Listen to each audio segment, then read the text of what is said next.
Hello guys, welcome back to our channel college tutor. मैं उस का दोस्त शौर्य सिंघल और आज हम अपनी वीडियो में कवर करेंगे यूनिट 5 ऑफ MIS। ठीक है, सो ये यूनिट थोड़ी सी टेक्निकल है, टेक्निकल भी है और थोड़ी सी ओके टाइप, आसान भी नहीं है इतनी। ठीक है, तो इसमें आपको बस कुछ कॉन्सेप्ट याद करने हैं जो कि MIS का पार्ट है। ठीक है, अभी से ध्यान रखना कि वो MIS का पार्ट है। एक दो कॉन्सेप्ट MIS के डिफरेंट है बट बाकी सारे इसके पार्ट्स हैं। ठीक है, तो स्टार्ट करते हैं। सबसे पहला कॉन्सेप्ट है आपका DSS का। तो DSS का मतलब क्या होता है? DSS का मतलब है डिसीजन सपोर्ट सिस्टम। तो भाई जैसे हमने MIS में पढ़ा था कि भाई क्या करता है MIS, पहले वो डाटा अपने अंदर लेता है, उसको उस डाटा को कन्वर्ट करता है इन्फॉर्मेशन में और फिर रिट्रीव करता है मैनेजमेंट को, जो कि डिसीजन मेकिंग में हेल्पफुल होता है। तो जो वो डिसीजन मेकिंग में हेल्पफुल वो किस फीचर की वजह से होता है? सो DSS की वजह से। DSS एक MIS का एक छोटा सा पार्ट है जो डिसीजन मेकिंग में हेल्प करता है। कैसे करता है भाई? जितना भी आपका अनस्ट्रक्चर्ड और कॉम्प्लेक्स डाटा होता है ना, वो DSS मतलब कि DSS उसको एक डिसीजन मेकर वे में लेके एक ऐसी इन्फॉर्मेशन में कन्वर्ट करके, एक पूरी जो एनालाइज्ड इन्फॉर्मेशन होती है उसमें कन्वर्ट करके, और ये मैनेजमेंट को हेल्प करता है डिसीजन लेने के लिए। ठीक है, बेसिकली DSS आपका अनस्ट्रक्चर्ड प्रॉब्लम को सॉल्व करने के लिए हेल्प करता है। और ये बस कौन यूज़ करता है? टॉप लेवल मैनेजमेंट इसको बस यूज़ कर सकते हैं। क्यों? क्योंकि वो डिसीजन मेकर्स हैं कंपनी के। ठीक है, अभी हम इसकी प्रॉपर मीनिंग पढ़ लेते हैं। सो DSS A set of special computer program establish a system to provide tool to assist management in analyzing information from to lower management level and from outside the company। ठीक है भाई, जैसे मैंने बताया था आपको कि एक DSS क्या है, एक सिस्टम है जो टॉप लेवल को डिसीजन मेकिंग में हेल्प करता है। अभी कैसे करता है भाई? ये एक अपना सिस्टम अंदर ही अंदर एक टूल है जो एनालाइज करता है इन्फॉर्मेशन को। इन्फॉर्मेशन कहाँ से आती है? इन्फॉर्मेशन आने के दो तरीके हैं, या फिर आपके मिडल और लोअर लेवल, या फिर आउटसाइड द कंपनी। इन दोनों से जो इन्फॉर्मेशन आती है एक अनस्ट्रक्चर्ड वे में, उसको इन्फॉर्मेशन के एनालाइज करके रिट्रीव करता है मैनेजमेंट को, जिससे कि वो अपना डिसीजन ले सके। DSS is all about decision making. ये ध्यान रखना, डी से आपको डिसीजन याद रखना है, डिसीजन से आपको टॉप लेवल मैनेजमेंट याद आ जाना है, जिससे कि आप कंफ्यूज ना हो जाएं। ठीक है, अभी हम इसके आगे और पढ़ लेते हैं कि भाई DSS is used by top level management, जैसे मैंने बताया था। लेकिन ये सपोर्ट सबको करता है भाई। सीधी सी बात है, जब कोई decision making top level management है, वो डिसीजन ले रहा है, तो सपोर्ट तो सारी कंपनी को करेगा ना। तो इसमें तो कोई रॉकेट साइंस है नहीं। अभी इसका आगे का पार्ट क्या है कि भाई ये एनालाइज किसको करता है? जैसे मैंने पहले आपको बताया था, इसका आप स्क्रीनशॉट ले लेना, क्योंकि ये पेपर में आ सकता है DSS, ये बहुत ज़्यादा इंपॉर्टेंट है। तो प्लीज़ इसका स्क्रीनशॉट लेकर रख लें। मैं यहाँ पे भी इसको कर देता हूँ, इसको आप स्क्रीनशॉट ले लें। ठीक है, और इसको याद भी कर लेना, क्योंकि शॉर्ट नोट ऑन DSS आ सकता है, चाहे वो 7.5 में आए या फिर 15 नंबर में आए। ठीक है, तो these DSS analyse are used for unstructured decision making. जैसा मैंने आपको बता दिया, सिंपल है भाई। DSS is used to analyse unexpected problem and integrate information flow and decision making activity. ये हर एक पॉइंट सेम चीज़ बोल रहा है, लेकिन डिफरेंट लैंग्वेज में। आपको ऐसे ही पढ़ना है और आपको ऐसे ही पेपर में लिख के आना है। ठीक है, डिफरेंट सेंटेंस से सेम मीनिंग निकालना आपका शॉर्ट नोट के लिए काफ़ी हेल्पफुल होता है। ठीक है भाई, ये चीज़ हमको समझ में आ गई भाई, डिसीजन मेकिंग में हेल्प करता है। सेम चीज़ पढ़ी हमने। DSS do not take place of management information system. जैसा मैंने बताया, DSS MIS का प्लेस नहीं ले सकता, क्योंकि भाई बस DSS एक छोटा सा पार्ट है जो डिसीजन मेकिंग में हेल्प करता है, लेकिन MIS में बाकी सारे काम भी होते हैं। ठीक है, तो instead of these are use together, मतलब ये दोनों एक साथ यूज होते हैं। क्यों यूज होते हैं? क्योंकि MIS कहीं ना कहीं DSS पर डिपेंडेंट है और DSS कहीं ना कहीं MIS पर डिपेंडेंट है। क्यों? क्योंकि DSS MIS से इंफॉर्मेशन लेता है और MIS DSS से एक स्ट्रक्चर्ड वे में डाटा इंफॉर्मेशन लेता है। ठीक है, DSS are able to support directly the specified type of decision and the personal decision making style। भाई DSS एक ऐसा सिस्टम है जो सपोर्ट करता है पर्सनल बंदे को। जैसे मैं हूँ, मेरा यहाँ पे कुछ डिसीजन मेकिंग का तरीका अलग है, वही मेरा फ्रेंड है एक, उसका डिसीजन मेकिंग का तरीका अलग है। तो DSS दोनों के लिए हेल्पफुल है। वो ये चेंज हो सकता है। ठीक है, ये ऑल्टर हो सकता है। अभी हम इसके आगे की प्रॉपर डेफिनेशन पढ़ेंगे कि भाई डेफिनेशन है क्या डीएसएस की। सो डीएसएस का मतलब क्या है हमने वो पढ़ लिया, अब इसकी डेफिनेशन क्या है। DSS are interactive computer based system which help decision maker, that is top level, utilize data and model to solve unstructured problem। Same चीज जो हमने पढ़ी है, बट डेफिनेशन आपको याद रखनी है। अगर पेपर में आ जाए कि शॉर्ट नोट ऑन डीएसएस या फिर what is DSS, so DSS क्या है सबसे पहले डेफिनेशन लिखना, फिर जो मैंने पॉइंट बताए उनको आप लिखकर आ जाना, ठीक है। इसके बाद आता है कि भाई what should be the quality and attribute of DSS. ये पेपर में आ चुका है, what is the attribute of DSS. Basically paper में आपको क्वेश्चन आया था what is DSS and kindly define character and attribute of DSS, I guess, ठीक है। सो वही इसका आंसर है। सो भाई क्या है कि भाई डीएसएस की क्वालिटी कैसे होनी चाहिए। सिंपल चीज़ बताते हैं भाई, अपने माइंड में डालो कि सिंपल होना चाहिए, अडोप्टिव होना चाहिए, फ्लेक्सिबल होना चाहिए, इजी टू यूज़ हो, इफेक्टिव एंड इफिशिएंट का प्रॉपर बैलेंस्ड ये रखे। ऐसा नहीं कि बस इफिशिएंट है इफेक्टिव नहीं है, या फिर इफेक्टिव है इफिशिएंट नहीं है, ये दोनों का प्रॉपर बैलेंस रखे। तो इसकी क्वालिटी कैसी होनी चाहिए भाई, ये फ्लेक्सिबल हो, एनवायरनमेंट के अकॉर्डिंग चेंज हो जाए, इजी टू यूज़ हो, इंटरेक्टिव हो, जो आपका यूज़र फ्रेंड आप ये मतलब कि ये यूज़र फ्रेंडली हो, देन इफिशिएंट एंड इफेक्टिव का प्रॉपर बैलेंस बना के रखा हो इसने। इसके बाद क्या है कि भाई only control by decision maker. भाई ऐसा ना हो कि भाई हमने डीएसएस कुछ ऐसा बना दिया कि उसको सारे के सारे एक्सेस कर सकते हैं, ऐसा नहीं होना चाहिए। बस उसका कंट्रोल टॉप लेवल मैनेजमेंट पर होना चाहिए। Then easy to development by end user, it's simple, इसे काट दो, वैसे ये इसका क्वालिटी है नहीं। Then support modelling and analysing. Modelling का मतलब होता है फोकास्टिंग, तो भाई ये एनालाइज को सपोर्ट करे और ये फोकास्ट करने में हेल्प करे। डाटा एक्सेसिबल हो इसका डीएसएस का, और ये एंड यूजर फ्रेंडली हो। ये इसके एट्रीब्यूट थे। अच्छा, अगर मैं इसकी कैरेक्टर बताऊं तो कैरेक्टर आपके बहुत ज़्यादा सिमिलर हैं एट्रीब्यूट के। हमने इसकी क्वालिटी जान ली, जब हमको इसकी क्वालिटी पता है तो भाई वही तो इसके कैरेक्टर होंगे, मानते हो कि नहीं। अब इसके कैरेक्टर क्या क्या हो सकते हैं। सबसे पहले ये गोल ओरिएंटेड होता है, ठीक है। Then support all level management, जैसे मैंने आपको इसमें बताया था भैया एक्सेस तो डिसीजन मेकिंग कर सकता है, that is top level, but ये सपोर्ट सारे लेवल को करता है, right. Only control by decision maker, जो हमने ऊपर पढ़ा। सपोर्ट इंडिविजुअल एंड ग्रुप, यह डिफरेंट है। इंटरेक्टिव है, efficient and effective and efficient है। Support forecasting and analysing. तो सारे इसके कैरेक्टर एंड एट्रीब्यूट बहुत ज़्यादा सिमिलर हैं, ठीक है। अभी जो आप यहाँ पे कंफ्यूज हो कि भाई डीएसएस का रोल क्या होता है एमआईएस में। अगर पेपर में ये आ गया, बेसिकली ये आएगा है नहीं, बट स्टिल अगर वर्स्ट केस में ये वाला आ गया तो आप कैसे करेंगे। तो इसमें आपको क्या करना है कि भाई डीएसएस किस लिए काम करता है, डिसीजन मेकिंग में, हाँ या ना, राइट। सो डीएसएस को सबसे पहले आप इसका मीनिंग लिखेंगे और इससे आप कहीं ना कहीं अटैच कर देंगे एमआईएस से। क्यों, कैसे हमने भाई हमने क्या पढ़ा था एमआईएस में कि भाई वो डाटा को लेता है, उसको कन्वर्ट करता है, उसको रिट्रीव करता है, उसको प्रोसेस करता है। सो जो प्रोसेस और रिट्रीव करता है मैनेजमेंट को, वो हेल्प करता है डिसीजन मेकिंग में। तो डिसीजन मेकिंग में हेल्प एमआईएस करता है, बट किसके थ्रू करता है, डीएसएस के थ्रू करता है। तो भाई आप यहाँ पे ऐसे बना के लिख सकते हैं, लेकिन हर एक पॉइंट जो आप इसमें बना के लिखेंगे एंड में जरूर डाल देना कि भैया डिसीजन मेकिंग में हेल्प करता है। इसका पॉइंट मैं आपको एक दो पॉइंट बताऊं तो क्या क्या हो सकते हैं। भैया एनालाइज करता है स्ट्रक्चर्ड डाटा, अनस्ट्रक्चर्ड डाटा को, ये सॉल्व करता है अनस्ट्रक्चर्ड प्रॉब्लम को जो कि एमआईएस में होती है, ठीक है। ये डाटा को एनालाइज करता है और ये डिसीजन मेकिंग में हेल्प करता है। तो आप ये बना के लिख सकते हैं। बेसिकली अगर रोल ऑफ डीएसएस आ गया इन एमआईएस तो ये 3 नंबर से ऊपर में नहीं आएगा, क्योंकि इसके रोल इतने हैं नहीं, ठीक है। अगर पेपर में आ गया भाई 7.5 नंबर में शॉर्ट नोट ऑन डीएसएस, तो भाई हम क्या लिखेंगे, सबसे पहले उसका डेफिनेशन, देन उसका मीनिंग, देन उसके क्या कहते हैं attribute and character.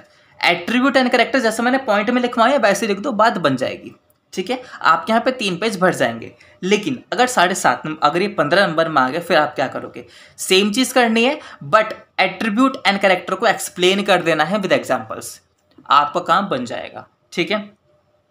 Next concept है आपका टीपीएस का।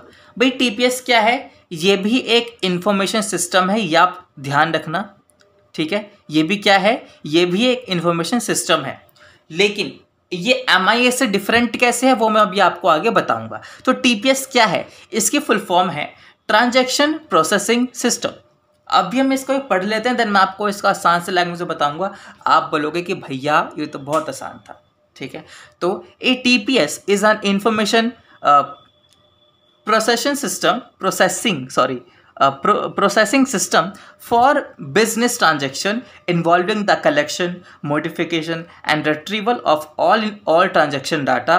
It enable the organization the ability to quick process transaction to guarantee smooth and steady flow of data and efficiency to get process through an organization completed। अच्छा भाई, आपने कभी transaction करी है पैसों का लेन देन? हाँ जी भैया किया है। भाई एक होती है कंपनी और एक होते हैं हम। जो भी हम ट्रांजैक्शन करते हैं कंपनी और अपने बीच में, वो ट्रांजैक्शन किसके थ्रू होती है? टीपीएस के थ्रू होती है। ठीक है। चाहे आप अपना बिजनेस ऑर्डर कर रहे हो, आपने कुछ प्रोडक्ट अमेजोन से मंगाया, तो उसकी जो आपने प्रोडक्ट मंगाया है उसकी इन्फॉर्मेशन आपके पास भी है, उसकी इन्फॉर्मेशन अमेजोन के पास भी है। वो कौन करता है? वो करता है भाई टीपीएस। ठीक है, बात समझ में आ रही है? इसका काम क्या होता है? जो भी ट्रांजैक्शन हो रही है बिजनेस में कस्टमर और कंपनी के थ्रू, ठीक है, कस्टमर और कंपनी के बीच में, तो जो वो इन्फॉर्मेशन, जो आपकी ट्रांजैक्शन हो रही है उसकी इन्फॉर्मेशन दोनों के पास हो। फॉर एन एग्जांपल, मैंने बैंक से पैसा निकाला, बैंक के पास भी इंफॉर्मेशन हो और मेरे पास भी इंफॉर्मेशन हो कि भाई मेरे अकाउंट में डेबिट क्रेडिट हुआ है, और बैंक के पास इंफॉर्मेशन हो कि हाँ भाई इसने इतना पैसा निकाला है। सेम टाइम में इंफॉर्मेशन पहुंचनी चाहिए। ठीक है। और कभी आपने देखा होगा कि भाई आपकी ट्रांजैक्शन डिस्प्यूटेड होती है, मतलब कि भाई ट्रांजैक्शन बीच में कहीं पर रुक जाती है ना, वो पैसा आपके बैंक से पैसे निकल तो जाते हैं लेकिन वो उनके पास नहीं पहुंचते, राइट। इस केस में टीपीएस इंश्योर करता है कि जो ट्रांजैक्शन हाफ हुई है वो ट्रांजैक्शन आपके पास वापस आ जाए। ठीक है, टीपीएस को इंश्योर करता है। आई होप आप उसका बेसिक चीज समझ में आ गई होगी। तो अगर आ चुकी है तो प्लीज जो यहाँ पे आपका लाइक का बटन दिख रहा है उसको हिट कर दें और इस चैनल को सब्सक्राइब जरूर कर दें। ठीक है, आगे की चीज पढ़ते हैं। इसका आप स्क्रीनशॉट ले लें और इसको आप याद कर लें। याद करना इन द सेंस कि आप इसको एक बार पढ़ लें। ठीक है, इसके बाद है भाई, इसका हम आगे पढ़ते हैं। ठीक है, to be considered a TPS the computer must pass acid test. The essence of a transaction program is that it managed data must be left in consistent state. अच्छा भाई, इसका हमने एग्जाम्पल पढ़ लिया। इसका एग्जाम्पल यही है भाई, फॉर एग्जाम्पल टीपीएस है यहाँ पे, एक साइड है, यहाँ पर दूसरी साइड है। एक साइड पर आपके कस्टमर है, दूसरी साइड पर मैं हूँ। ट्रांजैक्शन ऑफ मनी है, इन्फॉर्मेशन कस्टमर के पास भी होनी चाहिए और इन्फॉर्मेशन कंपनी के पास भी होनी चाहिए। ठीक है, दिस इज कॉल्ड टीपीएस। भाई अगर टीपीएस में और आगे फिर क्या पढ़ेंगे, अभी पढ़ते हैं, चिंता ना करें। It is basically designed to handle transaction between parties. The parties could be 2 और more than 2 and have a designed role in TPS. भाई पार्टीज 2 या फिर 2 से ज़्यादा, या फिर जो टीपीएस में एंटर्ड हुई उतनी पार्टी। ठीक है, सेम थिंग जो मैंने बताया यहाँ पर भी, ये हैंडल करता है ट्रांजैक्शन को जो भी 2 पार्टी के बीच में हुई है। भाई अब इसका एक चीज़ आती है, भाई क्या टीपीएस एक ही तरीके का होता है? ध्यान से सुनो भाई, कितने तरीके का होता है? तो टीपीएस आपके 2 तरीके का होता है जो कि आपका बिजनेस के ऊपर डिपेंड करता है। भैया कैसा बिजनेस, अभी बोलते हैं, थोड़ा सा इतना जल्दी ना बचाया करो। भाई there are 2 types of TPS. पहला है बैच प्रोसेसिंग, दूसरा है रियल टाइम प्रोसेसिंग। ठीक है, दोनों को मैं बैंकिंग के एग्जाम्पल से समझाऊंगा जो कि आपको इजीली समझ में आएगा। अब ये पढ़ते हैं आपका कि भाई बैच प्रोसेसिंग होता क्या है। Batch processing is a resource saving transaction type that store data for processing at predefined time. ये चीज ध्यान रखना, predefined time. Batch processing is useful for enterprise that need to process large amount of data using limited resource. ठीक है, main चीज आपको इसमें क्या रखनी है, predefined time। भाई बैच प्रोसेसिंग में क्या होता है कि भाई ये उस टाइप का टीपीएस है जो ऐसे ट्रांजैक्शन को हैंडल करता है जो प्री डिफाइंड टाइम में होते हैं। For an example, credit card है, जो उसका स्टेटमेंट है वो कस्टमर के पास कब आती है? Once a month. एक डेट स्पेसिफाइड होती है, राइट। उसी डेट पर वो इन्फॉर्मेशन जाएगी। वो ट्रांजैक्शन जो 1 महीने में एक बार होगी वो कौन हैंडल करेगा? टीपीएस हैंडल करेगा। बट कौन से टाइप का टीपीएस हैंडल करेगा? बैच प्रोसेसिंग सिस्टम हैंडल करेगा। ठीक है, आई होप आपको समझ में आया हो कि भाई बैच प्रोसेसिंग क्या है। जो आपका प्री डिफाइंड हो, जो आपका कॉन्टिन्यूस होता रहता हो हर महीने, और जो आपका चेंज ना होता हो वो होता है आपका बैच प्रोसेसिंग। उस टाइप के ट्रांजैक्शन को कौन हैंडल करता है? बैच प्रोसेसिंग हैंडल करता है। ठीक है, यहाँ पे आप ईएमआई का बोल सकते हो। ठीक है भाई, आपने लोन लिया बैंक से और उसकी ईएमआई भरनी है, तो वहाँ पे बैच प्रोसेसिंग काम आता है, वहाँ पे रियल टाइम काम नहीं आता। सो रियल टाइम कहाँ पे काम आता है भाई? रियल टाइम काम आता है, आपने कभी बैंक से पैसे निकाले हैं? हाँ जी भाई, हम तो निकालते रहते हैं। तो वही जो आप बैंक से पैसे निकालते रहते हैं, जो प्री डिफाइंड नहीं है, इस ट्रांजेक्शन को कौन हैंडल करता है? रियल टाइम प्रोसेसिंग हैंडल करता है। आई होप आपको समझ में आ गया होगा कि बैच प्रोसेसिंग क्या है और रियल टाइम प्रोसेसिंग क्या है। अभी हम इसका मीनिंग पढ़ लेते हैं। So real time processing in many circumstance the primary factor is speed. भाई हमने क्या बोला कि हमको पैसे विड्रॉल करने हैं। अगर बैंक वाले ने बोले कि भाई आपको अभी 1 घंटा लगेगा, तो आप बार बार जाओगे? नहीं जाओगे। तो रियल टाइम प्रोसेसिंग का प्राइमरी फैक्टर क्या रहता है कि स्पीड आपकी अच्छी हो। एटीएम से पैसे निकालने हैं तो तुरंत निकल जाए, ऐसा ना हो कि भाई 1 घंटा 2 घंटे लग रहे हैं। ठीक है, for example when a bank customer withdraw a sum of money from his or her account, it is vital that the transaction can be processed and account balance update as soon as possible, allowing both the bank and customer to keep track of fund। समझ में आ रहा है भाई? Transaction को handle करता है और जितना भी आपका बैलेंस है उसको अपडेट भी करता है। ठीक है, ये चीज़ सब में है। आई होप इसका समझ में आपको आ गया होगा। अभी एक चीज़ आती है कि भैया ये टीपीएस और एमआईएस कुछ सेम से लग रहे हैं। कैसे भाई? क्योंकि टीपीएस भी आपका डाटा लेता है, वो भी आपका ट्रांजैक्शन को काम करता है, लेकिन एमआईएस भी सेम चीज़ लेता है, वो डाटा लेता है और वो ट्रांजैक्शन में काम करता है, वो कंपनियों को ट्रांजैक्शन देता है। लेकिन टीपीएस है ना, इसकी क्या क्या डिफरेंस है वो मैं आपको बताता हूँ। टीपीएस एक स्पेसिफिक एक्टिविटी के लिए बना है। टीपीएस हमको डिसीजन मेकिंग में हेल्प नहीं करता। टीपीएस डाटा लेता है एमआईएस से। ठीक है, टीपीएस हमको डिसीजन मेकिंग में हेल्प नहीं करता, वेयरएज एमआईएस डिसीजन मेकिंग में हेल्प करता है। वहीं अगर पेपर में आ जाए कि difference between TPS and MIS, तो आप क्या लिखोगे? तो बेसिकली ये क्वेश्चन 3 मार्क्स में आएगा। सिंपल क्वेश्चन है, 3 मार्क्स में आएगा, 7.5 में नहीं आ सकता, तो आप इसका टेंशन मत ले। सबसे पहले इसका full form, then definition, then example बना के लिख सकते हो, टेंशन नहीं है। अब ये आप और क्या लिखोगे? MIS provide information about internal operation to manager for decision making, जैसा कि आप सभी को पता है। TPS on the other hand perform routine operation for supervisory executive which include storing, retrieving, processing, creating and formatting data. ये क्या काम करता है? रूटीन ऑपरेशन जो होते रहते हैं डे टू डेज या फिर मंथली टू मंथली। ठीक है, समझ में आ रहा है? डिफरेंस में आ गया कि भैया ये डिफर कैसे है एमआईएस से? हाँ जी भैया आ गया। अगर ना आया हो तो कमेंट बॉक्स में डाल दें, हम उसको क्लियर कर देंगे, उसकी आपको टेंशन नहीं करनी।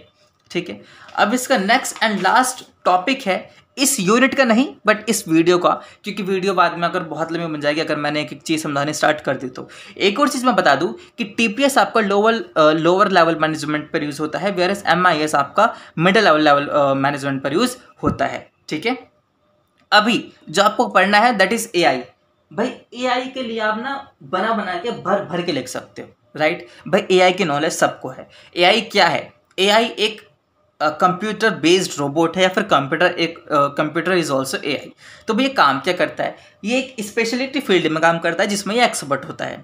ठीक है, लेकिन ये ह्यूमन की तरह काम नहीं कर सकता। जैसे भाई हम 1000 तरह के काम कर सकते हैं, एआई 1000 तरह के काम नहीं कर सकता। ये एक स्पेसिफाइड फील्ड में एक्सपर्ट होता है जो कि ह्यूमन की एक्टिविटी को मैच कर सकता है। ठीक है, दैट इज एआई। अब इसके प्रॉपर मीनिंग क्या है, इसकी डेफिनेशन क्या है, हम आगे भी पढ़ेंगे। तो भाई AI is the ability of the computer or a robot controlled by computer done by human because they require human intelligence, blah blah blah। छोड़ दो, इसे आपके शॉर्ट नोट में इंक्लूड हो जाएगा। इसकी डेफिनेशन क्या है भाई? डेफिनेशन है इसकी, this is the definition: the study and design of intelligent agent where intelligent agent is a system that perceive its environment and take action that maximize its chance of success. भाई AI क्यों बना था? सबको पता है कि भाई human ना काम डिले कर रहे थे, सक्सेस मतलब कि उसमें एरर्स आने स्टार्ट हो गए थे। तो एआई क्या इंश्योर करता है कि भाई सक्सेस के चांस ज़्यादा हों और काम जल्दी हो जाए। This is the proper definition of AI. तो आप इसको एक बार रट ले। The study and design of intelligent agent where an agent is a system that perceive it environment and take action that maximize its chance of success. This is the easiest definition जो कि मैं found कर पाया हूँ। अगर आपको इससे easy मिल रही है आप ले सकते हैं आसानी से, कोई भी चिंता नहीं है। अभी एक एआई के बारे में थोड़ा सा और पढ़ लेते हैं। So AI is the intelligence of machine and the branch of computer science that aim to create it. Simple चीज़ है भाई, ये क्या है? ये एक मशीन है और ये एक कंप्यूटर साइंस की ब्रांच है जिसका एम क्या है? बनाना। ठीक है, क्या क्या बनाना? जो भी काम दिया हो उसको कंप्लीट करना। ठीक है भाई, इसकी एप्लीकेशन कहाँ कहाँ पे होती है? ये मैंने कुछ अपनी एप्लीकेशन लिखी है जो मैंने बुक से देखी हैं, लेकिन आप इसमें बना के लिख सकते हैं। कोई भी इसमें टेंशन नहीं है भाई। Playing games is AI. Chess खेल रहे हो आप कंप्यूटर के साथ चेस खेलते हो, आप कंप्यूटर के साथ कार रेसिंग खेलते हो या फिर कोई सी भी रेस गेम खेलते हो, तो that is AI. Speech recognition, expert system, computer vision, understanding natural language. This is the application of AI. और क्या हो सकती है भाई? कैशियर आप कह सकते हो। जो कैशियर की मशीन होती है, जहाँ मशीन यूज़ होती है वो मशीन एआई हो गई। चाहे वो आपका कंप्यूटर हो, कंप्यूटर कहाँ कहाँ यूज़ होता है वो आप लिख सकते हो। इसमें कोई भी टेंशन नहीं है। बिल बनाना एआई का काम होता है। ठीक है, हर चीज़ जो ह्यूमन कर सकता है और उसके लिए जो कंप्यूटर काम कर रहा है वो आपका एआई है। बात समझ में आ रही है? So this is it for the video. अगर आपको कुछ भी डाउट है तो कमेंट बॉक्स में डालें, मैं वो पूरा डाउट फिर से एक्सप्लेन कर दूंगा अपने नेक्स्ट वीडियो में, और इसका नेक्स्ट पार्ट होपफुली आज ही अपलोड हो जाए। ठीक है, सो जाने से पहले प्लीज़ हमारी वीडियो को लाइक कर दें और प्लीज़ कुछ डाउट हो तो कमेंट बॉक्स में डालें, और आपके सजेशंस बहुत वैल्यूबल होते हैं। सो प्लीज़ अगर कोई सेशन हो तो कमेंट बॉक्स में डाल सकते हैं। And all the best for your upcoming exam. जाने से पहले प्लीज़ चैनल को सब्सक्राइब जरूर कर देना। All the best.